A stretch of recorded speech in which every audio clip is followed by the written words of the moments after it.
ब्रह्ममुरारिसुरार्चितलिङ्गं निर्मलभासितशोभितलिङ्गं जन्मजदुःखविनाशकलिङ्गं तत्प्रणमामि सदा शिवलिङ्गं देवमुनिप्रवरार्चितलिङ्गं कामदहनकरुणाकरलिङ्गं रावणदर्पविनाशकलिङ्गं तत्प्रणमामि सदा शिवलिङ्गं सर्वसुगन्धसुलेपितलिङ्गं बुद्धिविवर्धनकारणलिङ्गं सिद्धसुरासुरवन्दितलिङ्गं तत्प्रणमामि सदा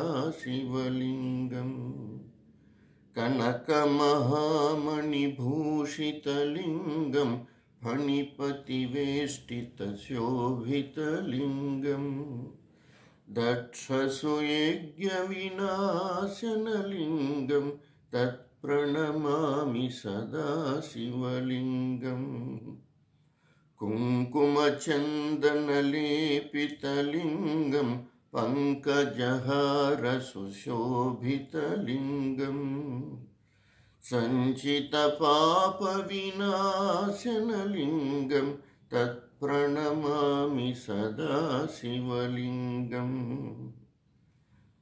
देवगणार्चितसेवितलिङ्गं भावैर्भक्तिभिरेव च लिङ्गं दिनकरकोटिप्रभाकरलिङ्गं तत्प्रणमामि सदा शिवलिङ्गम् अष्टदलोपरिवेष्टितलिङ्गं सर्वसमुद्भवकारणलिङ्गम् अष्टदरिद्रविनाशनलिङ्गं तत्प्रणमामि सदा शिवलिङ्गम् सुरगुरुसुरवरपूजितलिङ्गं सुरवनपुष्पसदार्चितलिङ्गं परमपदं परमात्मकलिङ्गं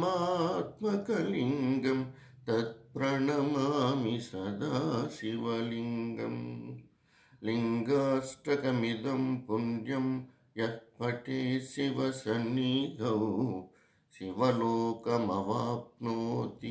शिवेन सह मोदते। ॐ नमः।